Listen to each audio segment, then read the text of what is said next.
Ako po si Miss Winnie at ito ang ating kwento. Ano ba? Ang mahal tingnan yung damit mo tapos 10 piso lang ang ibibigay mo sa akin? Ang damot-damot mo naman. Mayaman ka, di ba? Bigyan mo naman ako kahit 50 lang. Naku naman ate, hindi ako mayaman, may kaya lang po. Tsaka pasensya na kung 10 piso lang ang maibibigay ko sa iyo ngayon. Wala kasi akong ibang coins dito eh. Hindi ako naniniwala. Ang sabihin mo, madamot ka lang talaga. Ganyan naman kayong mga mayayaman eh. Napakadamot nyo. Wala kayong puso para sa aming mga mahihirap. Lalong-lalo na sa mga pulubi. Teka lang naman ate, huwag ka naman manggulo rito sa palengke. Nakakahiya sa mga tao oh.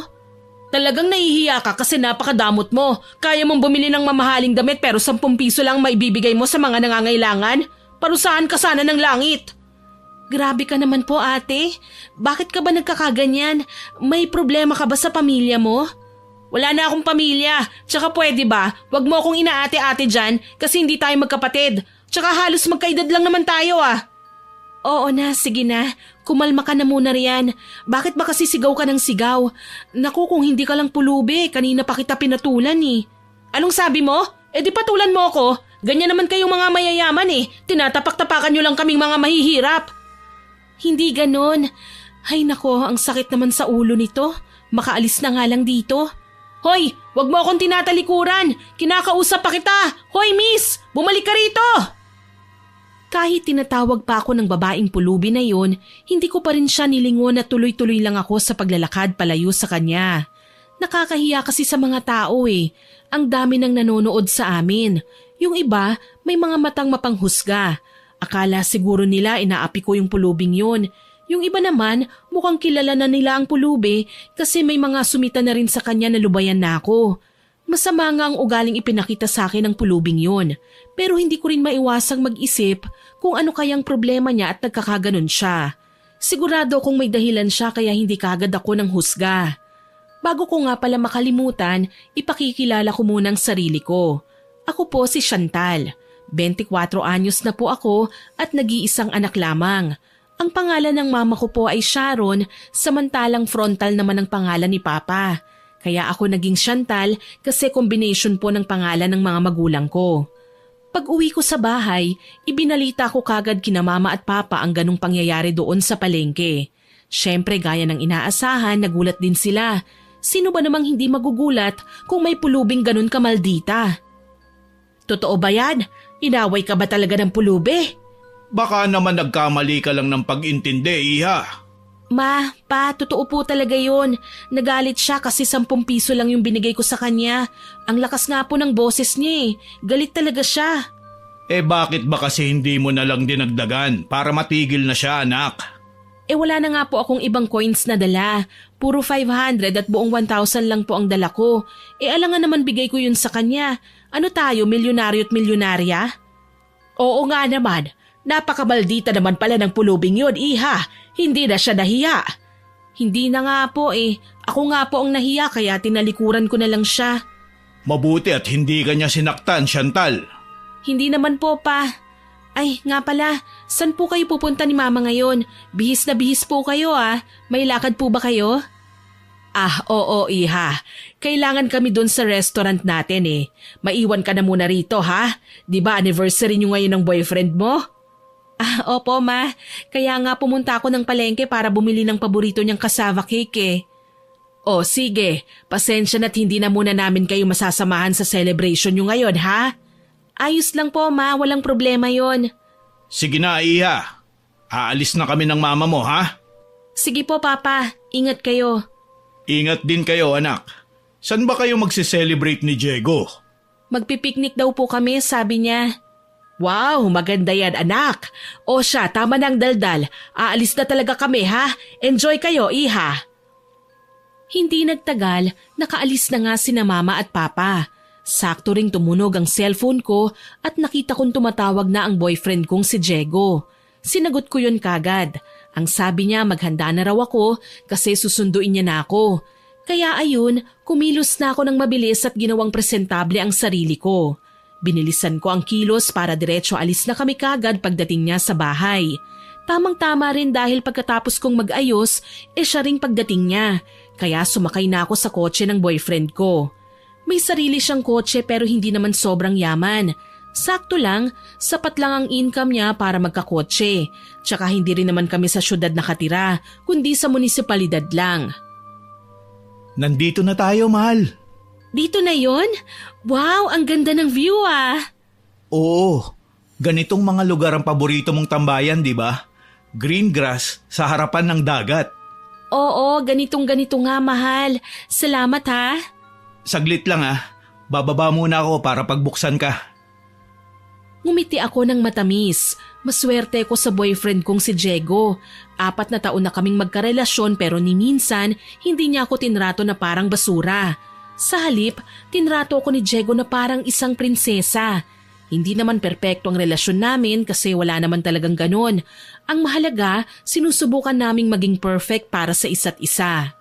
Pagbaba ko ng kotse, tinulungan ko rin siyang ilapag ang blanket at mga pagkain namin.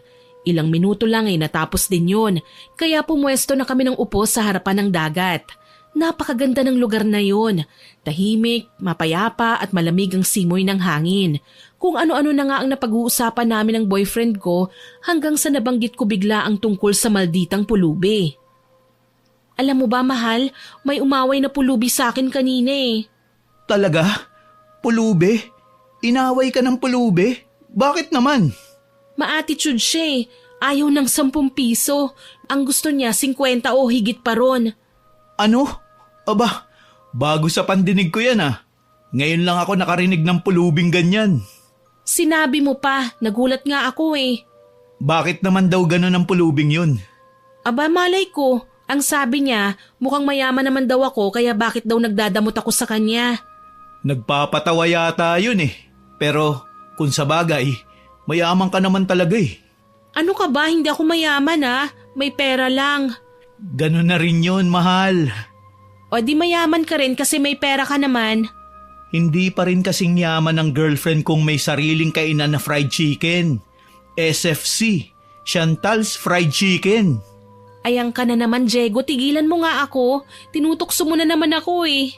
Hindi naman, mahal. Proud lang ako sa'yo kasi unti-unti ka nang umaasenso ngayon. Hindi mo na kailangan umasa pa sa pera ng mga magulang mo. Kung sa bagay, may punto ka. Talagang meron. Kumusta na pala ang negosyo mong yun, mahal? Ayos naman, marami pa rin customers. Siyempre, masarap dun eh. Kung malapit lang sana yun sa kumpanyang pinapasukan ko, siguradong dun ako kakain kada lunch break namin. Hay nako, akala mo naman hindi ka magsasawa sa fried chicken. Ikaw mahal, kumusta ang trabaho mo? Hindi ka ba pinahihirapan masyado ng boss mo? Hindi naman, mahal. Nakakapagod pero laban lang. Kasi pangarap ko yun na naabot ko na. Napangiti ulit ako. Kung aalalahanin ko ang sakripisyo namin ni Diego mula college, talagang mapapaiyak na lang ako. Sabay kaming nag-graduate ng kursong Bachelor of Science in Business Administration o BSBA.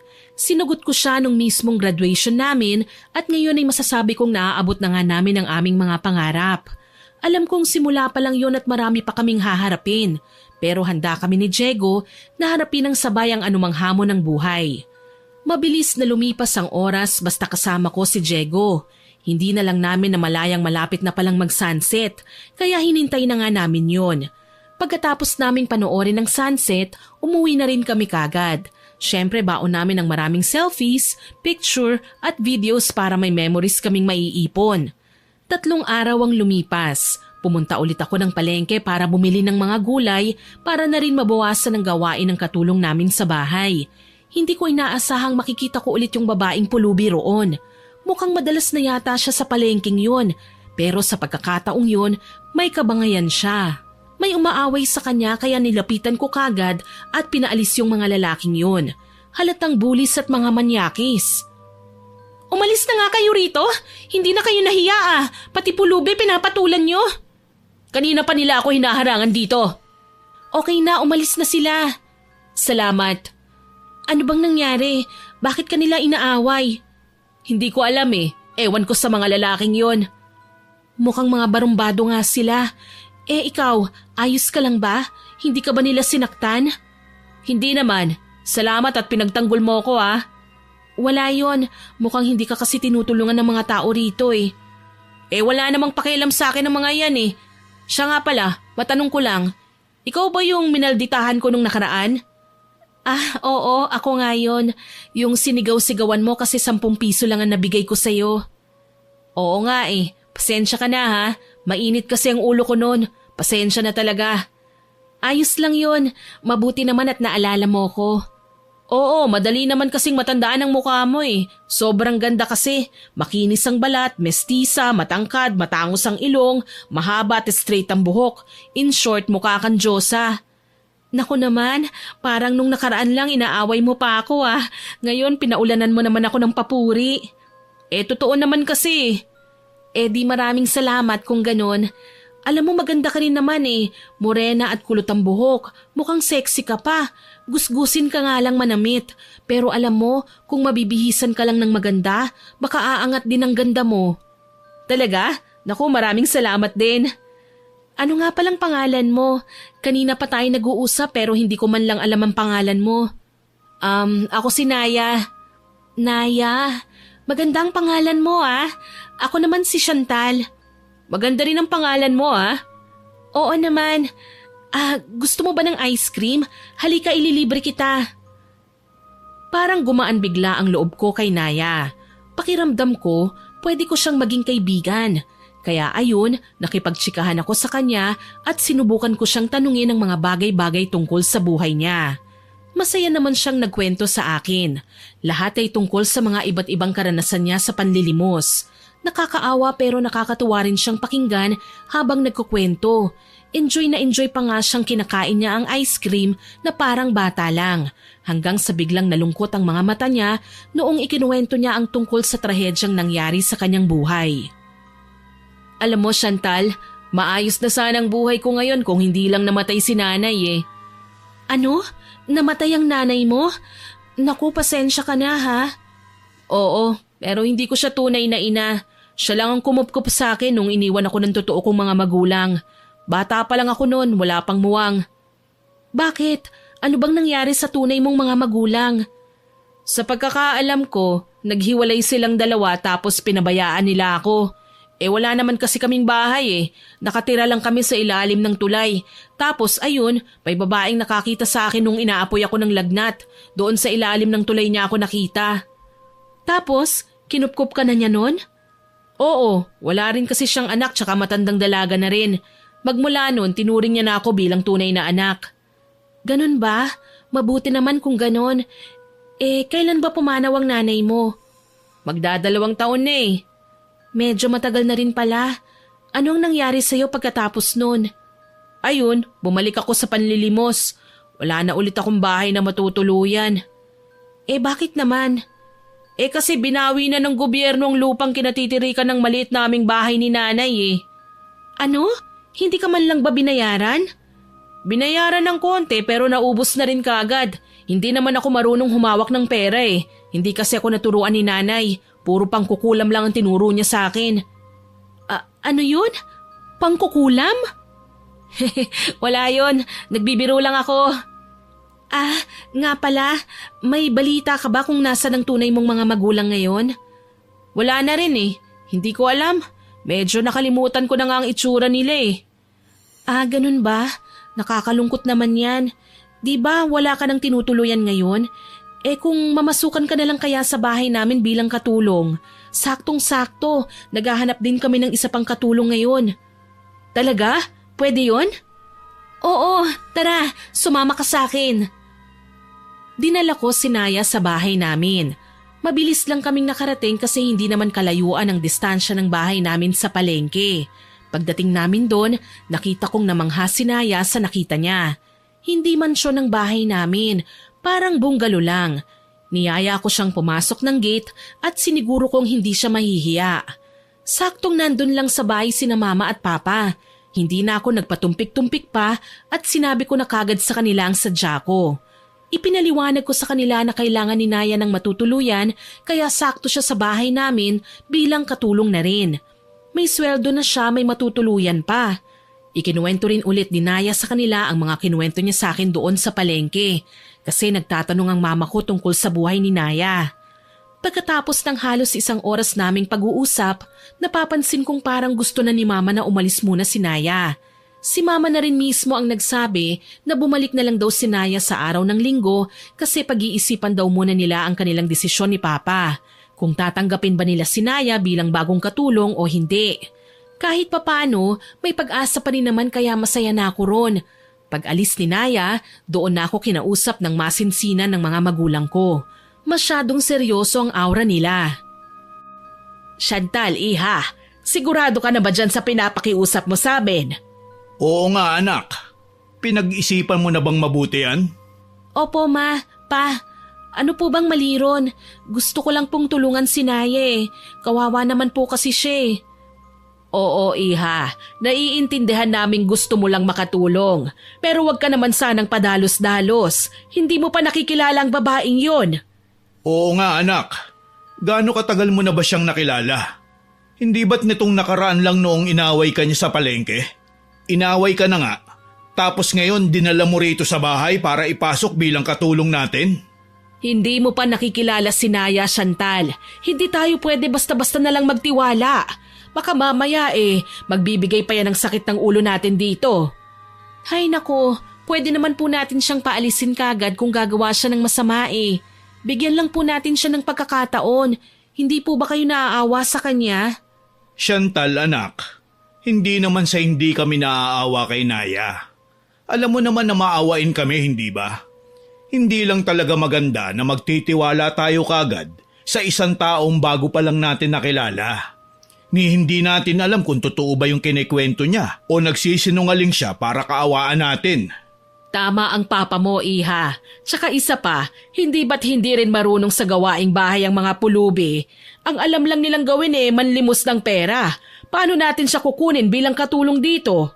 Mama, sa haba ng panahong kinupkup siya ng ibang tao, syempre po natuto na siyang magtrabaho. Kaya sige na po please, pagbigyan na natin si Naya para naman po may makasama na rin ako ritong kaedad ko. Alam niyo naman po na wala nga akong kapatid, wala pang pinsan na malapit sa atin, wala ring mga kaibigan. Ay, bigyan mo muna kami ng sapat na panahon para pag-isipan ito, iha. Pwede ba yon? Sige po ma, walang problema yon. Hihintayin ko po ang desisyon niyo ni Papa. Sige, iha. Ay, siya nga po pala, magpapaalam muna ako sa inyo ngayon. May lakad po ako eh. Bakit, Iha? Saan ka naman pupunta? Dadalawin ko po muna si Diego doon sa kabilang munisipalidad. O siya, sige. Mag-iingat ka, ha? Opo. Isang munisipalidad lang ang pagitan ng kumpanyang pinagtatrabahuhan ni Diego sa munisipalidad namin. Kaya magbabas na lang ako para makarating doon. Halos 2 oras lang ang biyahe at nakarating na rin ako kagad. Dumiretso ako sa building kung saan nagtatrabaho si Diego. Saktong lunch break yun, kaya siguradong nandun siya sa cafeteria ng building. Hindi nga ako nagkamali kasi nandun talaga siya. Diego! Chantal? Naku mahal, ikaw pala yan. Ginulat mo naman ako eh. Ay, nagulat pala kita. Grabe ka naman magulat, napakakalmado. Siyempre, ako pa. O sige, upo ka mahal. Anong ginagawa mo rito? Bakit bigla kang sumugod? Okay ka lang ba? Okay lang ba kayo ng pamilya mo? May problema ba? Wow, chill. Dahan-dahan lang at mahina ang kalaban.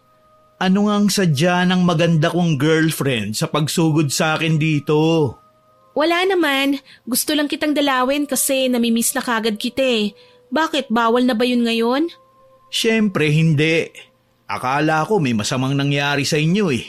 Wala ano ka ba? Teka, kumain ka na ba?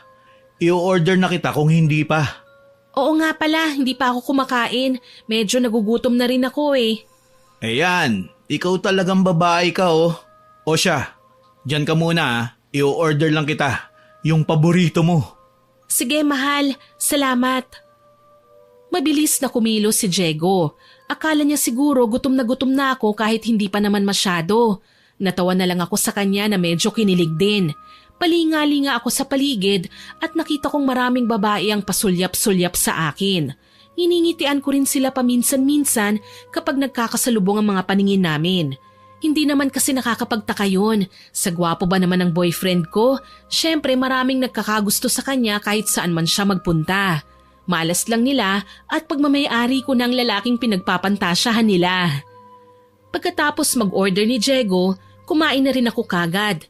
Hindi ako masyadong gutom pero ginanahan kagad ako sa pagkain nung natikman ko na. Unang natapos si Diego kasi syempre nauna siyang kumain kaya hinintay niya akong matapos. Nung natapos na ako, tsaka ko lang sinabi sa kanya ang baon kong chika sa pagpunta ko roon. Alam mo ba mahal, nagkita ulit kami kanina nung pulubi. Talaga? Naku, hindi ka ba niya sinaktan? Ano nangyari sa inyo? Relax lang, hindi ako sinaktan. Naya pala ang pangalan niya. O tapos, ano nangyari? Nakapag-usap na kami, humingi siya ng pasensya sa nagawa niya sa akin noong nakaraan. Talaga? Pustahan tayo. Pinatawad mo kagad. Ganun na nga. Sabi ko na nga ba hindi na ako magtataka. Sa bait mong yan, hindi mo talaga matitiis sa mga taong humihingi ng tawad sa'yo. Kawawa naman kasi naikwento niya sa akin ang mga pangyayari sa buhay niya, mahal. Grabe nakakaawa pala si Naya. Bakit? Ano bang naranasan niya? Hindi ako nagdalawang isip na ikwento rin kay Diego ang mga ikinuwento ni Naya. Paiba-iba pa ang reaksyong nakikita ko sa mukha ng boyfriend ko, pero palaging nakakunot ang noo niya. Para bang may duda siya roon at mukhang hindi naniniwala sa kwento ko. Kaya sinikap ko talagang maniwala siya. Hanggang sa sinabi ko yung tungkol sa pagbabalak kong ipasok siya sa bahay namin bilang katulong. Doon na nagulat ang boyfriend ko. Ano? Inalok mo si Naya na mamasukan bilang katulong sa inyo? Chantal naman, hindi mo dapat ginawa yun. Hindi mo pa kilala yung tao Pumayag ba sina tito at tita niyan? Yun nga mukhang ayaw nilang dalawa. Tama lang yun, mahal. Huwag ka kasing basta-basta magtitiwala sa isang tao. Baka mamaya, masama pala yung si Naya. Mahal, maliring manghusga ng kapwa. Hindi naman sa nanghuhusga ko. Nag-iingat lang. Hay nako, ganyan din naman ang sinabi nila mama at papa sa akin Sinabi ba nila kay Naya na hindi nila tatanggapin ang pulubi na yun? Hindi pa naman. Sa susunod na araw pa malalaman ang desisyon nila. Linggo na sa susunod na araw, hindi ba? Oo, linggo na. Kaya ako nandito kasi gusto ko sanang makasama ka namin magsimba ngayong linggo. Tapos malalaman na rin natin ang desisyon ng mga magulang ko. Sinusundo mo pala ako rito Ganun na nga. Di dun ka matutulog ngayon sa apartment ko. Ganun na nga rin. Bukas ng hapon tayo babiyahe pagkatapos ng trabaho mo kung hindi ka pa napapagod. Pero kung pagod ka na, di sa linggo na lang tayo ng umaga. Diretso simbahan na kagad tayo. Sige mahal, magandang ideya yan. Paglipas ng isang araw, araw na ng linggo. Nasa simbahan na kami at ilang oras lang din ang divine service. Pagkatapos nun, niyaya ko silang lahat na doon muna kumain sa SFC na pagmamayari ko, yung kainan ng fried chicken. Gusto ko rin kasing maghalo-halo nun Pagkatapos naming kumain, umuwi na kami kagad para hintayin na si Naya sa bahay namin. Pero pagdating namin doon, nagulat kami nang maabutan si Naya na nandun sa labas ng gate. Nakaupo sa tabi at matyagang naghihintay sa amin. Medyo nakonsensya ako kasi napaghintay namin siya kaya nilapitan ko na kagad. Ay, Naya, nandyan ka na pala. Kanina ka pa ba riyan? Medyo mga 2 oras na yata. Hindi ko alam. Wala naman akong relo Naku, pasensya ka na ha. Nagsimba pa kasi kami Ayos lang, walang problema. Buti at hindi ka umalis kagad. Halika, pasok ka.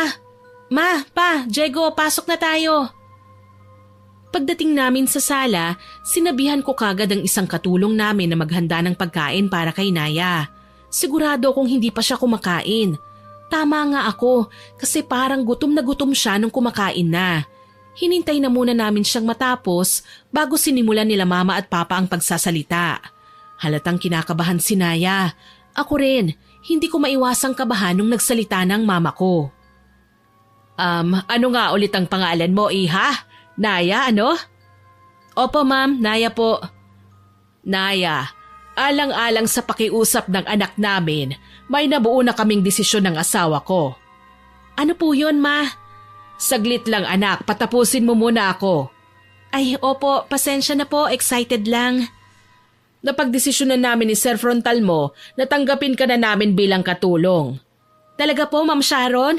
Naku, maraming salamat po, Ma'am. Sir, hulog talaga kayo ng langit. Yay! Salamat po, Ma, Pa. Masayang-masaya ako sa desisyon niyong yan. Oo anak, pero hindi stay in si Naya rito sa atin. Po? Bakit po? Wala naman po siyang uuwian ni. Hinanapan namin ng boarding house si Naya. Bayad na yun sa unang buwan na renta. Ibig sabihin, ang unang buwan na sahod ni Naya ay may bawas na para sa pambayad ng renta sa boarding house niya. Ayos lang ba yun? Ayos na rin po. Sa iyo, Naya, ayos na ba yun? Opo sir, ayos na ayos po yun. Pasensya ka na, Naya. Hindi ka pa naman kasi namin ganun kakilala para patirahin sa bahay namin eh. Sana maintindihan mo kami.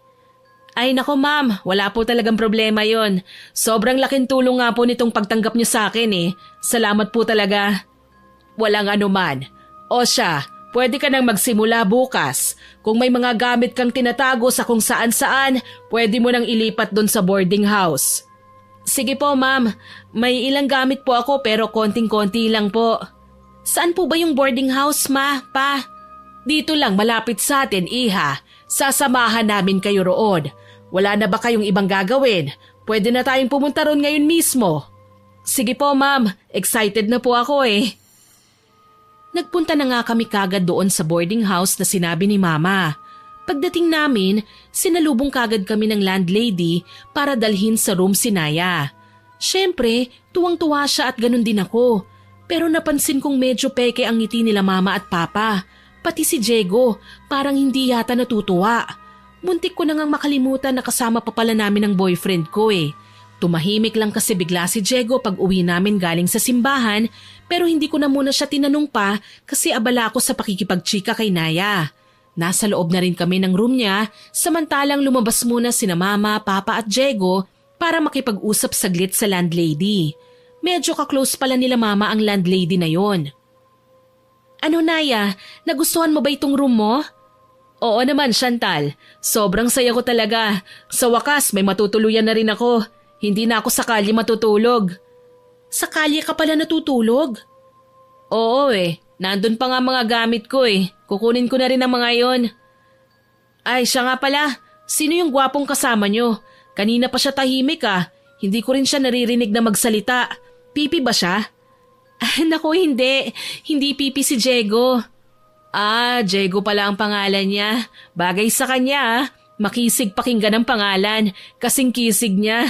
Kaano-ano mo ba siya, kuya mo? Pinapatawa mo naman ako, Naya eh. Hindi ko kapatid si Diego. Boyfriend ko siya. Ano? Boyfriend mo? Oo. Nako, pasensya na ah. Hindi ko alam. Napahanga lang ako sa kagwapuhan ng boyfriend mo. Wala yon. Sanay na ako sa ganyan. Marami talagang babae ang humahanga sa kanya eh. Oo nga eh. Ang swerte mo naman, Chantal. Ang kisig at ang gwapo ng boyfriend mo. Talagang maswerte ako kay Diego. Sa haba ng pila, doon pa talaga siya napunta sa babaeng hindi pumila sa kanya. Sino naman ang babaeng yun? Ay nako, Naya. Siyempre, edi ako. Ay, oo nga pala. Paniguradong marami ring lalaking nanligaw sa'yo, no, Chantal? Sa ganda mo ba namang yan? Hindi naman sa pagmamayabang pero parang ganun na nga. Hindi pinansin ni Diego yung mga babaeng nakapila sa kanya eh, kasi doon siya pumila sa akin. Ang sweet nyo naman. May kapatid ba yung boyfriend mo? Oo naman, may isa. Talaga? Ipakilala mo naman ako sa kapatid niya, Chantal. Naku, Naya, babae yung kapatid niya eh. Ate niya yon. Ay, nakakaloka ka naman. Akala ko pa naman lalaki rin eh. O siya, labas na tayo. Tumango na lang ako at lumakad na palabas ng kwarto ni Naya. Medyo nakakunot ang noo ko noon kasi napapansin kong nagpapakita siya ng kaharutan pero binaliwala ko na lang kasi iniisip kong normal lang yun. Baka hindi pa niya nararanasang magkaroon ng boyfriend kaya ganun siya kumilos. Kinaumagahan, nagsimula na nga kagad si Naya sa pagtatrabaho niya sa bahay namin. Siyempre, ginagabayan pa siya ng isa sa aming mga kasambahay na sobrang tagal nang naninilbihan sa amin. Magiliw naman si Naya at mukhang masipag din. Lahat ng pinagagawa sa kanya, ginagawa niya ng may ngiti sa kanyang labi. Willing din siyang matuto na gamitin ang appliances namin para mas mapadali ang trabaho niya. Nagdaan ng maraming araw. Maayos naman ang lahat. Walang naging problema kay Naya dahil wala siyang ibang pinapakita kundi kasipagan. Isang araw noon, nakita ko siyang nakatayo sa living room namin at nakatingala roon sa malaking portrait na nasa dingding. Nakangiti siya pero parang may halong lungkot ang ngiti niya, kaya nilapitan ko na. Naya? Chantal, ikaw pala. Pasensya na kung nagulat kita ha. Nako, hindi naman. Ano palang ginagawa mo rito? Wala. Tinitignan ko lang yung picture nyo ng pamilya mo. Ang ganda nyong tignan ano? Oo naman, pero maliit na pamilya nga lang. Alam mo na, ako lang ang nag-iisa nilang anak eh. Bakit? Hindi ka ba natutuwa na ikaw lang mag-isang anak? Hindi, nakakalungkot kaya. Tuwing aalis sina mama at papa, wala akong ibang kasama sa bahay, kundi ang mga kasambahay lang namin. Wala akong kalaro dati nung bata pa ako. Napakatahimik ng buhay. Maganda nga yun eh, wala kang kakumpetensya sa pagmamahal ng mga magulang mo. Hindi ka tulad ko na iniwanan na lang dahil sa dami naming magkakapatid. Naku, totoo ba yun? Marami pala kayong magkakapatid? Sa pagkakaalala ko, oo. Sobrang dami nun kaya hindi na kami kayang buhayin ng tunay na mga magulang namin. Kaya siguro nila ako iniwan. Malungkot nga yun. Pero malay mo baka hindi ka talaga nila iniwanan. Anong hindi? Naghintay ako ng ilang araw pero hindi talaga nila ako binalikan. Hayaan mo na Naya. Ang mahalaga ay may kumupkup na sayo. Ilan pala kayong magkakapatid?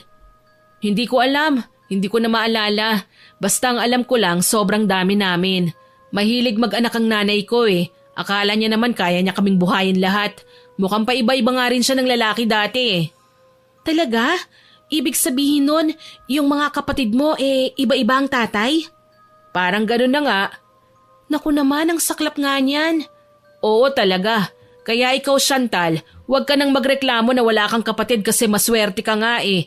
May mapagmahal kang mga magulang at may gwapo ka pang boyfriend. Ang swerte mo talaga. Naku, salamat. Siya nga pala Naya, birthday ko sa susunod na linggo. Bala kong doon mag-celebrate sa paborito kong resort. Talaga? Naku, pwede ba akong sumama? Pangarap kong makapunta ng resort eh. Siyempre naman. Yay! Kaso, wala nga pala akong damit para panligo. Meron ka ba? Pwedeng pahiram ako? Oo naman, walang problema. Ibibili kita ng dalawa. Isang bikini at isang swimwear. Depende sa'yo kung alin ang gusto mong suotin. Talaga? Naku naman, ang bait mo talaga, Chantal. Salamat ha. Excited na ako. Magsha-shopping ako at sasama ka sa akin. Sige ba? Kailan tayo aalis? Pwede rin ngayon na mismo kung tapos ka na sa trabaho mo. Naku, hindi pa ako tapos eh. Pero malapit na to. Sige, tatapusin ko kagad ngayon tapos aalis na tayo? Oo, sige ba? Ayun, saglit lang ha. Tatapusin ko muna tong nililinis ko. Napangiti ako nang makita ko kung gaano katuwa si Naya. Halatangang hindi niya pa nararanasan ng karangyaan sa buhay. Naaawa ako sa kanya pero minsan hindi ko mapigilang makaramdam ng hindi maganda. Para kasing may mali sa ugali niya pero hindi ko lang matukoy kung ano ba yun. Maya-maya pa, natapos na nga si Naya sa ginagawa niya kaya kumilos na kami. Nagpunta na kami sa mini mall ng munisipalidad namin. Walang malaking mall dito kasi hindi naman to syudad pero may mini mall. Pagpasok namin doon, tuwang-tuwa si Naya kung ano-ano ang nilalapitan at tinitignan niya. Panay paalala naman ako sa kanya na wag niyang gagalawin ng mga yun kasi baka makasira pa siya, mahirap na't ako pa ang magbabayad.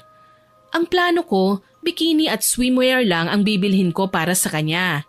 Pero mukhang mapaparami yata ako ng bili noon kasi nagre-request siya ng iba't ibang bagay. Chantal, ang ganda naman itong damit na ito. Pwede mo ba akong ibili nito? Hindi pa ako nakakapagsuot ng ganito kagandang damit sa tanang buhay ko eh. Sige. Talaga? Naku, salamat naman. Sa wakas may magandang damit na rin ako. Sige na, kunin mo na yan. Sige. Tsaka ano rin pala, pwede mo ba akong ibili ng magandang sandals at sapatos? Sandals at sapatos? Oo nga pala, wala ka rin nun, no? Oo pwede ba? Mayaman ka naman alam ko marami kang pera. Konti lang ang dala kong pera ngayon Pero sige, punta na lang tayo sa hilera ng mga sandals at sapatos. Pumili ka na kagad. Ayun! Teka, ano pa nga ba dapat kong bilhin? Lipstick, tsaka eyebrows, tapos yung papula sa pisngi, tapos yung ano bang tawag doon? Basta pang makeup. Gusto kong mag-makeup at magpaganda. Pwede mo ba akong ibili ng makeup, Chantal? Teka lang Tignan ko lang kung kasya pa sa budget ko Hindi pa tayo nakakabili ng bikini at swimwear mo Ay, ano ba naman yan? Sige na, huwag ka nang madamot dyan. Share your blessings naman. Oo, kasya pa pala. Pero last na siguro yan, Naya Kasi baka wala na tayong pamasahe pa uwi nito. Naku naman, sayang. Marami pa sana akong bibilhin Sige, sa susunod na lang. Ibili mo ako ng iba pang mga gamit sa susunod Ha? Sige na. Magkaibigan na naman tayo sige. Para akong natameme nung mga sandaling yun. Hindi ako makapaniwala sa ikinikilos ni Naya. Ako tuloy ang nahihiya para sa kanya Nahihiya rin akong tumanggi kaya pumayag na lang. Yung pinabili niyang dress, higit 900 ang presyo. Nagsuggest ako sa kanya ng ibang style, yung nasa 600 plus lang. Pero ayaw niya. Mas gusto niya raw yung napili niyang dress kaya wala na akong nagawa pa kundi bilhin na lang kahit medyo mabigat sa bulsa. Ang napili niya namang sandals, tag 650 naman ang halaga. Samantalang ang sapatos ay nasa 500 plus. Yung makeup kit naman niya, nasa 400 ang lahat. Para akong na-hold up ni Naya pero hindi na lang ako nagsalita pa. Huli naming binili yung totoo naming sadyang bilhin sa pagpunta namin doon. Pagkatapos nun, niyaya ko na siyang umuwi na kagad kasi mukhang hihirit pa siya na magpalibre ng pizza wala na akong dalang ekstrang pera noon. Pag uwi namin, tuwang-tuwa talaga si Naya na sukatin ang lahat ng pinamili namin. Hindi nga siya nagpasalamat sa akin pero ayos lang. Baka kasi nakalimutan niya lang magpasalamat dahil masyado siyang excited sa mga bago niyang gamit. Hindi naman nalaman nila mama at papa ang tungkol sa bagay na yun kasi wala sila sa bahay nung nakauwi kami galing sa shopping. Hanggang sa lumipas ang maraming araw. Dumating na rin ang birthday ko. Umuwi si Diego mula sa trabaho niya sa kabilang munisipalidad para makasama ako sa pagdiriwang ng kaarawan ko. Doon na nga kami pumunta sa paborito kong resort. Chantal, iha, nasaan si Naya? Po, hindi ko po alam magkasama kayong pumunta rito, hindi ba? Nauna kayong dumating Opo, baka nagliwaliw lang po dyan sa tabi-tabi. Alam nyo na, first time niya pong makapunta sa resort. Oo nga naman. Bantayan mo ang babaeng yun, iha Baka mamaya makadamage pa yun ng mga gamit dito. Magalaw pa naman kumilos yun. Hindi naman po siguro. Hayaan niyo po, akong bahala sa kanya. Nga pala. Yan na bang susuotin mo para maligo mamaya? Opo ma, conservative style lang po ang gusto ko. Alam niyo naman pong ayokong mag-two-piece o mag-bikini pag maraming tao Alam ko yun, iha. Ako rin naman Para makaiwas na rin tayo sa malalagkit na tingin ng mga lalaki. Alam mo naman tong mama mo, may edad na pero sexy pa rin, hindi ba? Tama, agree po ako sa bagay na yan ma. Siyempre nagmana po kayo sa akin Aba, ayos ka rin ayun na pala si Naya. Po, nasaan? Ayun, nandun sa harapan ng kabilang cottage. Naku, bakit ganyan ang suot niya? Nakabikini talaga? Halos lumuwa ng buong kaluluwa niya. May bikini pala siya. Ang totoo po niyan, ako po ang bumili niyan para sa kanya. Ano? Bakit naman ganyan ang binili mo, iha? Parang ang bastos tignan, May mga bikini namang sakto lang siya po kasi ang pumili niyan Tsaka binilhan ko rin naman po siya ng ibang swimwear para may pagpilian siya kung sakaling conservative din po siya gaya natin. Mukhang hindi naman conservative ang babaeng yan, iha. Liberated yata. Tignan mo parang nagpapapansin pa sa mga lalaki. Naku, nakakahiya. Hayaan niyo na po, Ma. Mukhang hindi niya alam ang ginagawa niya eh. Pagsasabihan ko po siya mamaya. Dapat lang. Pero in fairness ha, maganda rin ang katawan niya. Oo nga po eh, may maipagyayabang naman pala siya. Pero mas sexy ka pa rin naman sa kanya, anak. Mas matangkad ka rin. Mas bagay nga sa'yo yung magsuot ng bikini eh. Hay naku, hayaan niyo na po. Mabuti pa't kumain muna tayo. Tatawagin ko lang po si Naya. Sige, Iha. Tatawagin ko na rin muna ang papa mo. Lumakad na nga ako papunta sa kabilang cottage para tawagin si Naya. Talagang panay papansin nga siya sa mga lalaki roon. Halata ring nakikipaglandian siya. Wagas kasi kung tumawa at ngumiti eh. Tsaka dikit din siya ng dikit sa mga lalaking nandoon. Ako tuloy ang nahihiya para kay Naya, kaya niyaya ko na siyang umalis roon para kumain. Pagbalik namin sa cottage namin, nandun na silang lahat. Nandun si Mama, si Papa, si Diego, mga katulong namin at ang ibang kaibigan at kamag-anak ng mga magulang ko. Konti lang kami roon kasi hindi naman ganun kabongga ang selebrasyon ng birthday ko para hindi na kami masyadong magsasayang pa ng pera. Alam nyo na, negosyante kami kaya dapat magtipid. Pagkatapos naming kumain, isa-isa na nga kaming nagsipaglanguyan sa pool. Ilang minuto lang din akong nagbabad sa tubig, umahon din kagad para maglagay ng sunscreen. Si Mama naman nagpunta muna sa room namin. Si Papa at Diego ang lumalangoy pa rin pero hindi nagtagal, umahon din ang boyfriend ko at tumabi sa akin. Pag-ahon ni Diego, siya namang paglapit ni Naya sa kinaroroonan ng papa ko kaya medyo kumunot ang noo ko. Oh, ano nangyari sa mukha ng maganda kong girlfriend? Bakit magkasalubong naman niyang kilay mo? Wala naman. Si ano lang eh, si Naya. Bakit? Anong meron? Tingnan mo siya oh, bakit ganyan siya makangiti kay Papa? Oo nga no.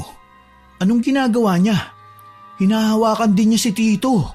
Oo nga eh, ewan ko kung anong ginagawa niya. Parang nilalandi niya yata si Tito Fron, mahal. Ha? Hindi naman siguro. Baka ganyan lang talaga siya. Huwag na lang nating husgahan. Kung sa bagay, naku, ayan na, nandyan na si Tita. Tignan nga natin kung hindi ba titigil si Naya sa ginagawa niya. Ewan ko rin dyan kay Papa. Parang hindi niya nahahalatang dinidikit-dikitan siya ni Naya eh. Gusto ko lang sanang maging kalmado pero hindi ko mapigilang mainis ng konti. Buti na lang at nilapitan sila ng mama ko. Kaya ayun, medyo lumayo ng konti si Naya sa kanila hanggang sa nakalayo na ng tuluyan. Mag-isa na lang siyang lumalangoy roon sa kabilang banda.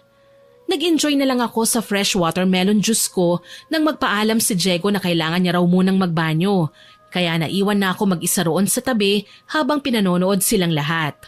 Maya-maya pa, napansin kong hindi pa rin bumabalik si Diego. Lampas 10 minuto na siyang nagpaalam na gagamit ng banyo pero hindi pa rin bumabalik. Nakita ko ring wala na rin si Naya sa pool pero hindi ko napansin kung saan siya pumunta. Medyo nakaramdam ako ng konting kaba at pagdududa kaya naisipan kong sundan si Diego sa banyo. Pagdating ko roon, ganun na lang ang gulat ko sa nakita ko. Nandun si Naya at mukhang nilalandi niya ang boyfriend ko. Pero hindi muna agad ako lumapit sa kanila. Nagtago muna ako para makinig sa kung anumang pinag-uusapan nilang dalawa. Ilang taon na pala kayo ni Chantal, Pogi? 4 na taon na, Naya. Medyo matagal-tagal na rin pala ha. Buti at hindi mo siya naisipang palitan ano? Hindi. Hindi yan kailanman sumagi sa utak ko, no? Talaga? Wow, loyal ka pala. Ang swerte naman ni Chantal sa'yo. Maswerte rin naman ako sa kanya eh. Ano bang tipo mo sa babae? Tipo? Siyempre ang girlfriend ko. Hindi. Ang ibig kong sabihin, yung totoong type mo sa mga babae talaga.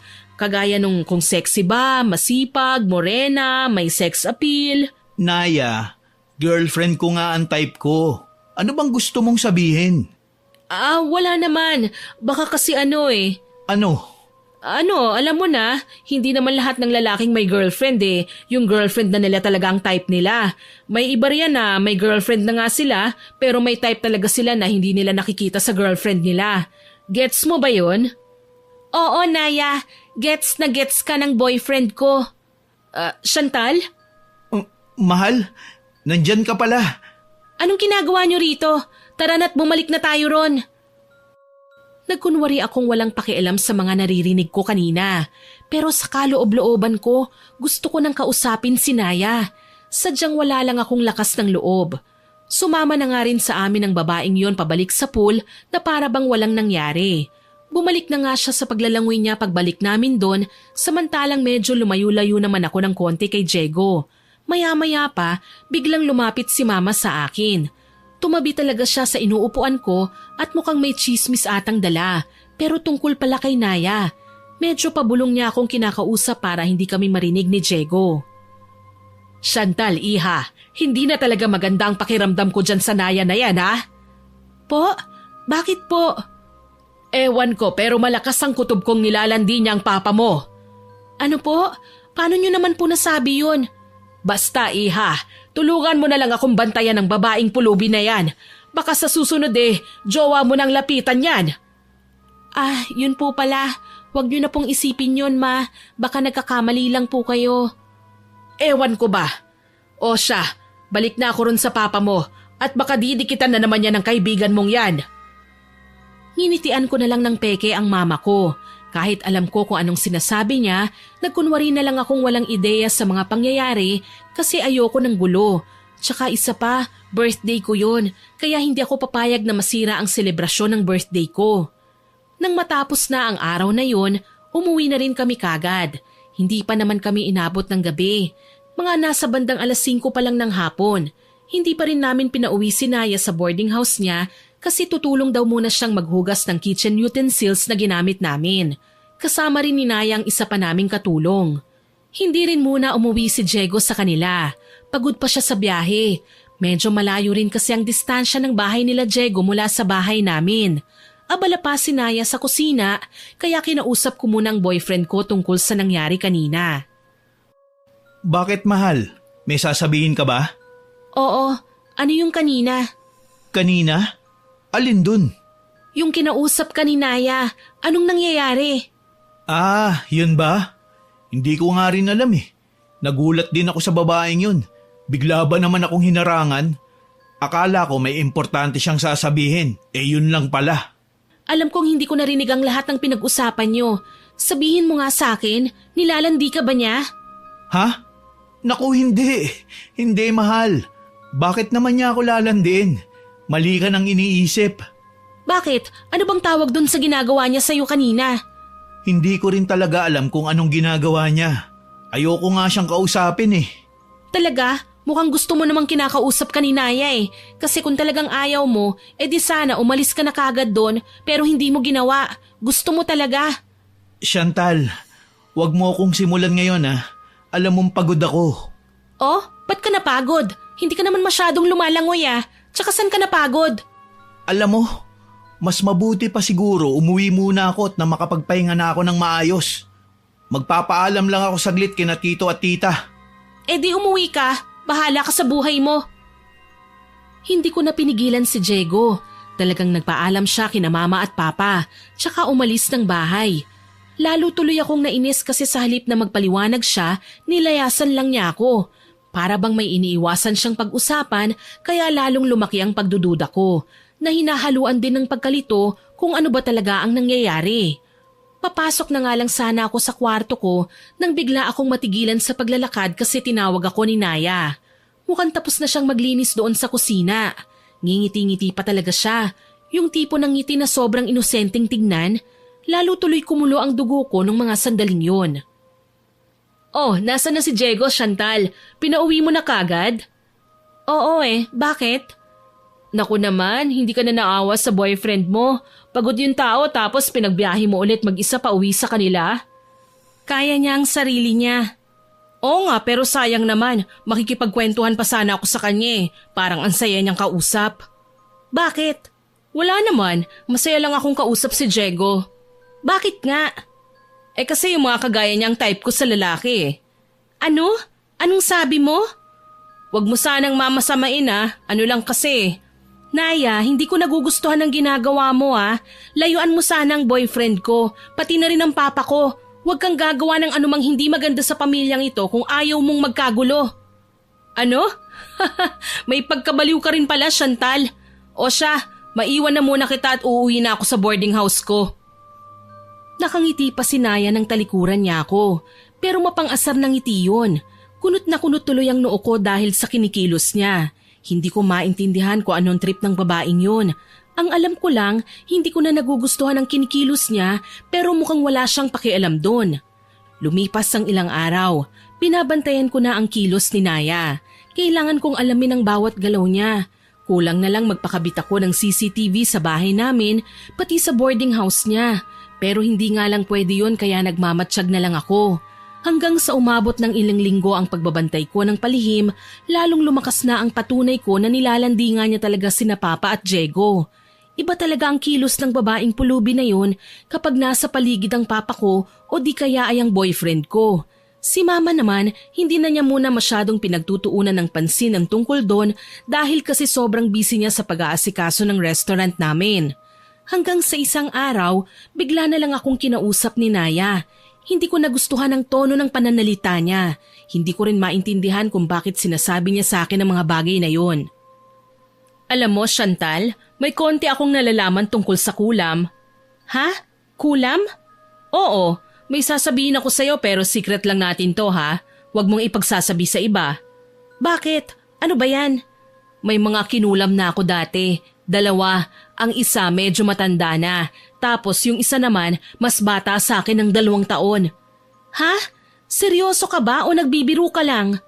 Ano ka ba? Siyempre, seryoso ko. Sa'yo ko lang sinasabi to kasi may tiwala naman ako sa'yo eh. Yun ay kung mapagkakatiwalaan ba talaga kita. Sige, ano bang ginawa mo dati? Bakit mo sila kinulam? Nakaaway ko ang mga yun dati. Inalipusta kasi nila ako eh. Sanay naman akong alipustahin pero sumusobra na kasi ang 2 yun eh. Kaya ayun, malas lang nila at marunong akong mangkulam. Ganun ba? Kanino mo naman natutunan yan? Sa namayapa akong nanay-nanayan, mangkukulam kasi yun. Tinuruan niya ako. Sayang nga lang at namatay siya. Magaling na mangkukulam na sana ako ngayon. Masama yan, Naya. Anong masama? Hindi ah. Ang laking tulong nga nun para lumaban sa mga mapang-api eh. Kahit na. Kasalanan pa rin yan sa Diyos. Hay nako, patatawarin naman tayong lahat ng Diyos eh. Napatay ko nga ang 2 yun eh. Ano? Napatay mo? Totoo ba yan? Oo naman, dapat lang sa kanila yon. Ang sasama nila eh. Kaya kung sino man ang magtatangka na kalabanin ako, naku mag-isip-isip na lang sila. Baka sa sementeryo sila babagsak. Hindi ko na nakayanan pang kausapin si Naya tungkol doon kaya nagpaalam na ako sa kanya. Nagkunwari akong may gagawin pa kahit wala naman. Kinagabihan, hindi na nga ako makatulog ng maaga. Magdamag kong iniisip ang tungkol sa sinasabi ni Naya. Napatanong na ako sa sarili ko kung anong klaseng tao nga bang pinapasok ko sa tahanan namin. Hindi ko nga pala talaga siya kilala. Hindi ko rin talaga maintindihan kung bakit sinasabi niya sa akin ang tungkol doon. Dapat sikreto nga lang niya yun eh. Nagduda tuloy ako na baka nagbibigay lang si Naya ng babala na hindi siya dapat kinakalaban. Tuloy ay lalo akong nainis sa kanya. Ang kapal naman kasi ng pagmumukha niya kung ganun nga. Kinaumagahan, maagang nagpaalam si Mama sa akin na may business trip daw sila ng partner niya sa negosyo sa loob ng 2 araw. Pero hindi kasama si Papa kasi siya ang maiiwan sa restaurant. Hindi ko rin masasamahan ng Papa ko kasi kailangan kong pumunta kagad sa SFC kung kakailanganin ako ng mga trabahante ko roon. Noong nagtanghali na, tinulungan ko munang isa naming katulong sa pagluluto kasi wala naman akong iba pang ginagawa. Wala rin si Naya sa kusina at naglalaba raw. Pagkatapos naming magluto, pinuntahan ko muna si Papa sa kwarto niya para ayaing kumain. Kaya lang, para akong pinagtakluban ng langit at lupa nang marinig ko mula sa pintuan sa labas ang isang mahinang ungol ng babae. Sobrang bilis ng pintig ng puso ko nung buksan ko ang pintuan kasi hindi rin naman nakalak yun. Doon ang laki ng husto ang mga mata ko nang makita ko si Naya na nasa ibabaw ng papa ko. Naya? Papa? Ano to? Anong ibig sabihin nito? Chantal? Iya? Magpapaliwanag ako. Talagang magpaliwanag kayo. Anong ginagawa nyo? Naya, anong ginagawa mo? Kasi anak, Masarap daw kasi ko ang sabi ng papa mo, Chantal. Tumahimik ka nga, Naya. Chantal, anak, Hayop ka, Naya! Walang iya ka! Malandi ka talaga! Chantal, kumalma ka muna anak. Anong kumalma? Paano ako kakalma pagkatapos kong mahuli ang kababuyang ginagawa niyo, Papa? Pakinggan mo muna ang paliwanag ko, anak. Kakalbuhin ko muna ang higad na pulubing yan. Magbihis ka, babae. Hindi ka na nahiyang i-display ang napakaitim mong singit. Anong sabi mo? Nakakadiri ka. Hindi ka nag-shave. Malandi ka na, burara ka pa. At talagang papa ko pang pinakitaan mo ng madilim mong perlas, ha? Napakarumi pala ng bibig mo, Chantal. Dapat lang yun sa marumi mong pagkatao. Magbihis ka na, demonyita ka, kung ayaw mong kalad ka rin kita palabas ng hubot-hubad. Anak, iha, nakikiusap ako sa'yo. At ikaw naman, Papa? Paano mo nagawa kay Mama to, ha? Paano mo nagawa sa amin to? Kakabit ka na nga lang, dyan pa sa nakakadiring pulubi na yan. Hindi ka ba nalalansahan dyan? Iha, inakit niya ako. Maniwala ka sa akin, hindi ko ginusto to. Inakit? Talagang inakit po kayo ng babaeng yan? Tignan mo naman siya, Papa. Mukha siyang libag na tinubuan ng katawan. Hoy, Chantal, wag mo akong pinagsasalitaan ng ganyan, ha? Tumahimik ang babaeng higad. Kung ako sa'yo, lumayas ka na rito bago ko pa ingud-ngud yung mukha mo sa putikan. Hindi ako aalis dito. Talagang makapal yung pagmumukha mo, ha? Pwes tignan natin kung hanggang saan ang makakaya mo, bruha ka. Bakit? Anong balak mong gawin sa akin? Tingin mo natatakot ako sa'yo? Baka nakalimutan mong sinabi ko sa'yo nung nakaraang araw. Huwag mong kalimutan kung anong ginagawa ko sa mga kumakalaban sa akin, Chantal. Hindi ako makapaniwala sa katigasan ng pagmumukha mong babae ka. Nakakadiri ka. Hindi ka naman talaga maganda eh. Kung alam mo lang sana kung gaano ka kapangit, hindi ka na siguro magkakaroon ng lakas ng loob para kumabit sa papa ko. Wow ha? Bakit ako lang ang sinisisi mo? May kasalanan din naman ng tatay mo dahil pinatulan niya ako. Tumahimik ka! Pareho lang kayong dalawa. Pero pinapangako ko sa inyo, makakarating ito kay Mama. Teka lang anak, huwag mo na munang sabihin sa mama mo. Ako na magsasabi sa kanya, iha. Hayaan mong ako na ang umayos sa gulong ito. Hindi! Nakakadiri po kayo, Papa. Hindi ako makapaniwalang magagawa niyong bagay na ito. Hindi ko alam kung mapapatawad ko pa ba kayo. Pagkatapos kong banggitin ang mga katagang yon, lumabas na ako sa kwarto ni Papa nang walang pasabi. Nakita kong nakasilip pa ang isa naming katulong para makinig pero agad rin siyang nagtago. Wala na akong pakialam sa kanila nung mga sandaling yun. Ang gusto ko lang gawin, umalis muna ng bahay at magpakalayo-layo sa kanila kasi sagad na sa buto ang pandidiri ko sa kababuyan nila. Kaso lang, hindi ko alam kung saan ako pupunta. Buti na lang at naalala kong nandun pa pala si Diego sa bahay nila. Hindi pa siya pumupunta sa kabilang munisipalidad para sa trabaho niya, kaya pumunta na nga kagad ako sa bahay ng boyfriend ko. Pagdating ko roon, nagulat pa siya. Akala ni Diego aawayin ko siya pero napansin niya kagad ang namumula kong mga mata. Umiiyak na kasi ko noon habang nasa biyahe ako papunta sa kanila. Anong nangyari, mahal? Bakit napasugod ka rito? Hindi ako makapaniwala sa ginawa ng papa ko, Diego. Si Tito? Bakit? Ano bang ginawa niya? Niloko niya si Mama. May kabit siya. Ano? Naku naman, mahal. Ano ba yung pinagsasabi mo? Nagbibiro ka ba? Mukha ba ako nagbibiro sa lagay na ito? Teka nga muna. Anong kabit ba? Si Tito Frontal may kabit? Paano mo nasabi yan? Parang imposible naman yata. Yun din ang akala ko. Akala ko sobrang loyal at faithful ni Papa kay Mama. Pero nagkamali ako. Hindi ko maintindihan, Chantal. Ano ba nangyari? Sino ba nagsabi niyan? Paano mo naman nalaman? Nakita ko, Diego. Nakita mismo ng mga mata ko. Ngayong araw lang. Nakita ko ang kababuyan nilang dalawa. Napaka-imposible talaga. Sino naman yung babae ni Tito? Si Naya. Ano? Si Naya? Oo, si Naya. Ang walang utang na loob na pulubing tinulungan ko at ng pamilya ko. Hindi ako makapaniwala. Alam na ba ni Tita Sharon yan? Hindi pa. Yun nga ang problema ko ngayon, mahal eh. Hindi ko nga alam kung dapat ko bang sabihin kay Mama o hayaan ko na lang na si Papang umayos nito at maghintay na lang ako. Ano bang sinasabi ng puso mo? Hindi ko kayang palipasin ng araw at gabi habang daladala ko ang pagtataksil ni Papa. Gusto kong sabihin na kagad kay Mama, Diego. Sasabihin ko man kagad o ipagpaliban muna, pareho pa rin masasaktan ng mama ko, hindi ba? Tama ka.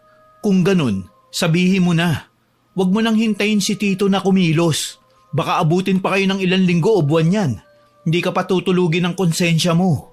Ganun na nga sigurong gagawin ko para na rin mapalayas na sa bahay ang walang yang anay na yon. Gawin mo kung ano ang tama, mahal. Nandito lang ako palagi. Susuportahan kita. Buo na ang desisyon ko noon. Hindi muna ako umuwi sa amin kasi hindi ko pa kayang bumalik sa maruming bahay na yon. Doon muna ako kila Diego pansamantalang nakituloy at wala akong balak na umuwi sa bahay hanggat hindi ko kasama ang mama ko. Tawag na nga ng tawag si Papa sa akin pero hindi ko sinasagot. Dumating ang araw na pauwi na si Mama, kaya tinawagan ko siya na dumiretso muna sa restaurant namin kasi may mahalaga akong sasabihin. Nagtaka si Mama pero hindi muna ako nagsabi kung bakit, basta doon lang siya sa resto diretso. Hindi nagtagal nakarating na nga siya. Umupo kami ni Mama sa tabi samantalang si Diego ay nandoon sa kusina. Usapang mag-ina kasi yun eh. Ano bang sasabihin mo at dito mo pa ako pinadiretso, Iha? Kinabahan tuloy ako sa'yo. Mama, alam ko pong magugulat kayo sa sasabihin ko ngayon, pero sana po sikapin yung kumalma. Bakit? Ano ba kasi yun? Ikakasal ka na? Hindi po yun. Buntis ka? Mama naman, hindi po. Ano nga kasi? Sabihin mo na at nang makauwi na ako at makapagpahinga na, Iha. Pagod ako ngayon sa biyahe. Oo nga po pala. Hindi ko pa pala sana dapat kayo kinausap ngayon. Siguro po magpahinga na po muna kayo. Abay, loko ka talagang bata ka. Nandito na lang din tayo. Sabihin mo na kasi. May kabit po si Papa. Ano? Anong sabi mo, anak? Namali yata ako ng pandinig. Tama po ang narinig niyo, Ma. May kabit po si Papa. Chantal naman, alam mo namang pagod na ang mama mo ngayon. Huwag mo naman akong binibiro ng ganyan, oh. Hindi po ako nagbibiro. Totoo po talagang may kabit si Papa. Ako po mismo ang nakakita. Hindi totoo yan. Nagbibiro ka lang, hindi ba? Sabihin mo, Iha, nagbibiro ka lang. Bakit naman po ako magbibiro ng mga ganitong bagay? Kung ganon, sino ang babae ng Papa mo? Si Naya po. Sinasabi ko na nga ba? Mabibigat ang mga salitang lumalabas sa bibig ng mama ko. Parang may diin ang lahat dahil sa matinding emosyon niya. Sobrang nag-aalala na ako noon para sa kanya, kaya nung nagpaalam muna siya saglit sa akin na pupunta raw muna siya sa kusina, talagang sinundan ko si Mama. Sinalubong din kagad kami ni Diego. Ganun na lang ang gulat ko pagdating namin doon nang biglang dumiretso si Mama sa lababo tsaka sumuka. Akala ko normal na suka lang kasi baka nahilo siya sa biyahe. Pero hindi, halos hindi ko malaman kung ano ang gagawin ko nang makita kong dugo ang sinusuka ng mama ko. Mama, ano pong nangyayari sa inyo? Bakit ka sumusuka ng dugo? Ayos lang po ba kayo? Huwag mo akong alalahanin, Iha. Ayos lang ako. Sigurado po ba kayo? Bakit dugo? May masakit po ba sa katawan ninyo, tita? Huwag niyo na munang isipin ang tungkol dito, Iha. Kailangan nating unahin ang walang yang pulubi na yon. Palalayasin ko siya sa bahay natin. Pero Ma, makakapaghintay naman po yun eh. Magpa-check up na po muna kayo sa doktor. Sasama ko. Hindi na anak. Ayos lang naman ako eh. Umuwi na muna tayo at nang malinis na natin ang maruming bahay na yon. Sigurado po ba kayo? Oo, kaya kumilos ka na dyan at ihanda mo ng sarili mong awatin ako mamaya. Bakit po? Ano pong binabalak niyong gawin? Kakalbuhin ko ang Nayang yon. Yung papa mo naman, hindi ko pa alam kung anong gagawin ko sa kanya. Masyado ako nandidiri para lapitan siya. Hindi ko alam kung matutuwa ba ako o malulungkot sa bagay na yon. Kumilos na nga kami ni Mama pati na ang boyfriend ko. Habang nasa gitna ng biyahe pa uwi sa amin, pabilis naman ang pabilis ang pintig ng puso ko. Sobrang nag-aalala ko sa anumang posibleng mangyayari pero isa lamang ang pinapanalangin ko, na sana hindi aabot sa puntong maghihiwalay sina Mama at Papa. Ilang minuto pa ang lumipas, nakarating na nga kami kagad. Nasa gate pa nga lang kami pero nagsisisigaw na ang mama ko hanggang sa makapasok. Bumungad sa amin ang nakangising mukha ni Naya. Talagang may lakas pa ng loob ang babaeng yun na kumilos ng ganun, alam na nga niyang mapapalayas talaga siya sa bahay. Hindi nagtagal, lumabas na rin si Papa. Sobrang lungkot ng mga mata niya at bagsak din ang kanyang balikat. Nandito na sa harapan ko ang mga baboy sa bahay na ito! Mahal, Hayaan mo muna akong magpaliwanag. Tumahimik ka, Frontal, at wag na wag kang lalapit sa akin dahil sagad sa buto ang pandidiri ko sa'yo. Tita, kumalma lang po kayo. Hindi! Walang kakalma sa pamamahay na ito! Naya, ang mabuti pa lumayas ka na rito bago ka pasaktan ng mama ko. Lalayas? Bakit naman ako lalayas, Aber? Anak ng lupa talaga tong babae na to, oo? Saan kaya siya bumili ng makapal niyang pagmumuka? Ikaw, Daya, ikaw ang nagdadala ng salot sa pamamahay na ito. Isa kang anay, hindi ka na nahiya, hindi ka na nakonsensya. Pagkatapos kang tulungan ng anak ko, ganito pang isusukli mo sa amin? Bakit? Ano bang masama sa ginawa ko? Anong sinabi mo? Diyos ko, hindi talaga ako makapaniwala sa yung babae ka. May sayad ka na yata sa utak eh. Parang gano'n na nga yata, Ma. Mukhang nasisiraan na yata ng sentido ko mo ng babaeng yan. Talaga? Maaakit ba sa akin si Sir Frontal kung nasisiraan na ako ng bait? Tumahimik ka, Naya. Hayop ka talagang babae ka. Inuubos mo talaga ang kabaitan ko sa katawan ko ah. Ayaw mo pang umalis dito? Pwes, tikman mo ngayon kung gaano kabigat itong kamay ko. Sa isang iglap lang, bigla na lang sinampal ni Mama ng malakas si Naya. Sinabunutan niya rin kagad ang buhok ng pulubing yun. Nataranta ako. Gusto kong awatin silang dalawa, kaya nagtangka na rin akong umawat sa tulong nila Papa at Diego. Kaya lang sinabunutan din ako ni Naya. Dahil doon, hindi ko na napigilan pa ang galit ko sa kanya. Kinalmot ko na ang mukha ni Naya, tsaka ko siya sinabunutan din. Sigaw na kami ng sigaw habang inaawat kami ni Papa at Diego, pero hindi namin sila pinakikinggan. Tuloy lang kami ni Mama sa pagsabunot kay Naya hanggang sa natumba na si Naya. Subsob na rin kagad ang mukha niya sa sahig nung nakahanap ako ng pagkakataon. Ano, Naya? Anong lasa ng semento? Marumi ba, ha? Mas malinis pa nga yung sahig namin kesa dyan sa pagmumukha mo. Bitiwan mo ako, Chantal! At bakit naman kita bibitiwan? Mahal, bitiwan mo na siya. Chantal, anak, tama na yan. Pakiusap, tumigil na kayo. Tumahimik ka, Frontal. Wala kang karapatang utusan ng anak ko. Wala kang karapatang bumoses dyan pagkatapos ng kababuyang ginawa mo. Kaya tumahimik ka. Ikaw namang babae ka, sana naman nagsisi ka na ngayon sa ginawa mo, ano? Kung lumayas ka na lang sana kagad, edi hindi na sana dumugo yung labi mo. Bitiwan mo sabi ako eh. Sa oras na pakawalan niyo ako rito, kukulamin na rin kita pagkatapos ko sa nanay mo, Chantal. Sisiguraduhin kong magdurusa kayong dalawa. Ano ka mo? Anong pinagsasabi mong babae ka? Narinig mo ko, Ginang Sharon. Hindi mo ba napapansing may masakit sa katawan mo? Pwes para sabihin ko sa'yo ako ang may gawa nun. Gusto kitang patayin para mapasa akin ang asawa mo. Para yayaman na rin ako. Kaya pala nangihina ang katawan ko nitong mga nakaraang araw ah. Pwes hindi rin kita hayaang gawin sa akin yon, bruha ka! Nagulat kaming lahat sa narinig namin. Hindi ko inaasahang may ganun palang pangyayari. Ang buong akala ko, nagbibiro lang si Naya nung sinabi niyang marunong siyang mangkulam at kinukulam niya ang mga taong kumakalaban sa kanya. Yun pala, totoo talaga. Magkahalong galit, gulat at takot tuloy ang nararamdaman ko ng mga sandaling yun. Hindi ko maiwasang kabahan kaya binitiwan ko na si Naya. Pero si Mama naman ang pumalit sa akin. Bigla niyang sinakal ng husto si Naya at walang nakapigil sa kanya kasi galit na galit talaga ang mama ko. Halos hindi na makahinga si Naya noon hanggang sa nawalan na nga siya ng malay. Pero sa halip na mataranta, mas natuwa pa nga ako. Dinala na lang namin sa ospital si Naya kahit ayaw namin. Kung pwede pa nga lang itapon na lang sa ilog ang katawan niyang walang malay, talagang ginawa na namin ni Mama yun. Pagdating namin sa ospital, ilang minuto lang kaming naghintay bago makausap ang doktor na tumingin kay Naya. Sa totoo lang, wala na talaga akong pakialam kahit sabihin pa ng doktor na talagang mamamatay na ang pulubing yun.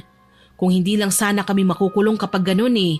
Tapos ang sabi ng doktor, nakikilala niya raw si Naya. Nasaksak na raw siya kasi dati ng asawa ng lalaking nilalandi niya. Muntik na nga raw siyang mamatay noon. Talagang malandi na pala ang babaeng yun mula dati. Aalis na sana kami roon pero ayaw munang umuwi ni Mama. Gusto niyang hintaying magising si Naya para siguro kausapin tungkol sa kulam.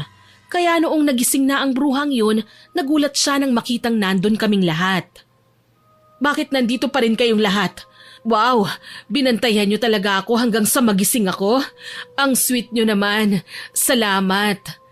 Papait yang dila mo kung paduduguin ko ulit yung bibig mo, bruha ka. Kaya huwag kang mang-asar ng sagad ngayon.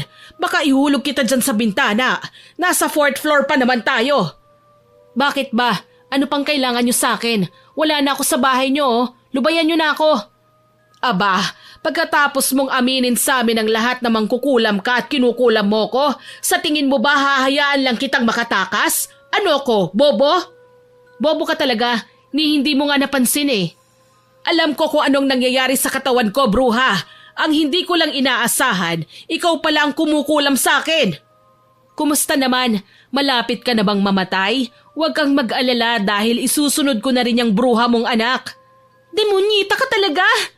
Hindi kita hahayaang gawin yun sa girlfriend ko, babae ka! Oh, Diego, sa wakas narinig ko rin ang napaka-sexy mong boses. Na-miss ko yan ah. Ano na namang kagagahan yung lumalabas sa bibig mong bruha ka? Hindi mo ba alam, Chantal? Wala ka na namang ideya? Tumigil ka na, Naya! Diego, anong pinagsasasabi ng babaeng yan? Gaya ng nalalaman mo, mahal. Nilalandi niya ako. Pero hindi ko na siya hinahayaang makalapit sa akin. Talaga, Diego? Ayaw mo bang aminin ngayon na naaakit ka sa akin? Naaakit? Bakit naman ako maaakit sa maruming babae na kagaya mo? Hindi ka naman kagandahan. Kasing itim mo pa ang puwet ng kaldero. Pero naaakit ka pa rin, hindi ba? Kahit gayumahin mo pa ako, hindi yan tatalab sa akin. Masyadong mataas ang standards ko sa babae para pumatol sa'yo. At si Chantal lang ang nakaabot nun, kaya tigil-tigilan mo na ako. Sus, kunwari ka pa eh. Tumahimik kang bruha ka! Ikaw ang tumahimik, Ginang Sharon! Hindi ko inaasahan ang biglaang pagtaas ni Naya ng kanyang boses. Nagulat din kaming lahat nang bigla siyang tumayo para kunin ang maliit na kutsilyong panghiwa ng prutas na nandoon sa mesa sa tabi niya. Itinutok niya sa amin ang kutsilyong yun na para bang nakikipaglaban siya sa amin. Kung sino ang nagsasalita, tinututukan niya habang umaabante siya ng kaunti papalapit sa amin. Medyo kinakabahan na tuloy ako. Nagtangka pa si Papa na tumawag na nga ng doktor kasi mukhang nababaliw na yata ang pasyente namin. Pero pinigilan din siya kagad ng mama ko. Kaming 5 lang ang nandoon sa kwarto na yon. Bitiwan mo ang kutsilyong yan, Naya! Bakit? Para masaktan niyo ko ulit? Bobo, hindi ako papayag ulit na saktan niyo ako. Ikaw ang nanakit sa amin, Naya. Anong ako? Kaninong mukha bang ginudgud niyo sa sahig? At sinong gumawa nun? Kayo ang nanakit sa akin. Ikaw palang bobo rito eh. Nanakit ng pisikalan ba naman ang nasa utak mo? Ano pa bang aasahan mo sa isang kaling gala na pulubing yan, anak? Malamang wala yang tamang balanse sa utak. Naya, nakikiusap kami sa'yo. Ibaba mo na ang kutsilyong yan. Baka mamaya ikaw pang masugatan dyan. Sige ka! Bakit? May pakialam ka na ba sa akin ngayon, Diego?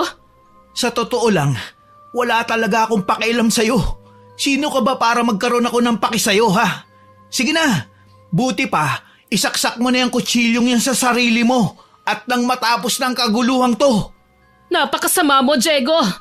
Ikaw ang masama rito, Naya. Buti pa. Umatras muna kayong lahat at ako na ang bahala kay Naya. Talaga ba, Frontal? Talagang may gana ka pang dumikit sa kabit mo? Sa harapan ko pa talaga? Sharon, mahal. Alam kong hindi mo pa ako naiintindihan ngayon. Pero sana, hayaan mo kong ayusin to. Dun muna kayo sa gilid. Pwede ba yun? Kakausapin ko si Naya. Hindi ko hahayaang makalapit sa akin ng isa man sa inyo. Alam kong sasaktan niyo rin ako. Kaya mas mabuti pang mamatay na lang ako kesa makalapit kayo sa akin. Naya, anong ginagawa mo? Tumigil ka! Bumaba ka dyan! Sabay-sabay kaming nagulat nang biglang inakyat ni Naya ang bintana ng silid na yon. Dahil doon, napakilos na nga si Diego. Nagpaalam na siya sa amin na tatawag na raw siya ng doktor. Baka sakaling susundin sila ni Naya. Hindi kami nakaimik ni Mama. Nakakunot ang noon namin.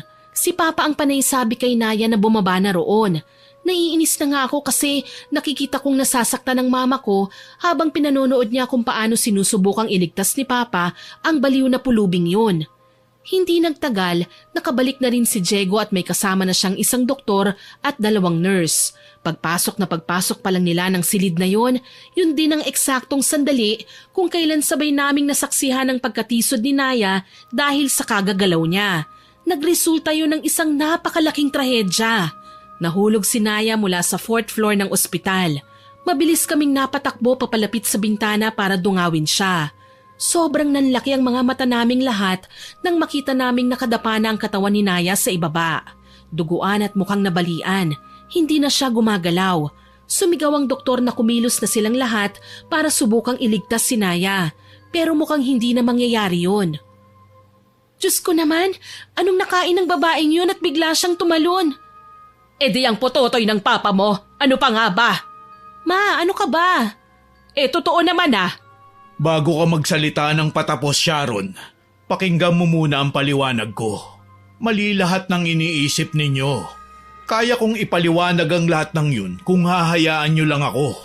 Wag muna sa ngayon, Frontal. Masyado pang masakit para sa akin na kausapin ka. Bigyan mo ako ng konting panahon para pakinggan yung sinasabi mong paliwanag mo. Sige, mahal. Hindi kita pipilitin kung ayaw mo pa. Doon na muna ako tutuloy kina nanay para hindi kita maabala. Tawagan mo lang ako kapag handa ka na. Mabuti pa nga. Chantal, Diego, tara na't umalis na tayo rito. Ihahatid ko na kayo pa uwi, mahal. Wag na, hindi na kailangan. Tsaka tigil-tigilan mo muna ako sa pagtawag mo ng mahal-mahal na yan. Kadiri! Nauna nang lumabas si Mama sa silid na yon. Nagpaalam na rin muna ako kay Papa kahit papaano, tsaka namin siya iniwan mag-isa roon. Galit ako kay Papa pero ama ko pa rin naman siya eh. Lumipas ang ilang araw, nakumpirma na naming hindi talaga nakaligtas si Naya sa nangyari sa kanya. Wala namang sinisisi sa amin kasi hindi naman namin siya tinulak. Sinubukan pa nga siyang iligtas ni Papa eh. Sariling kagagawan niya yon. Ayaw ko mang maging masama pero hindi ako nalungkot sa pagkamatay ni Naya. Napaka-ungrateful kasi niya at manggagamit pa. Nagdaan ang ilang linggo. Tuluyan nang nabuo ulit ang pamilya namin. Nakapagpaliwanag na kasi si Papa. Sumumpa siya sa amin na walang nangyari sa kanila ng babaeng yon.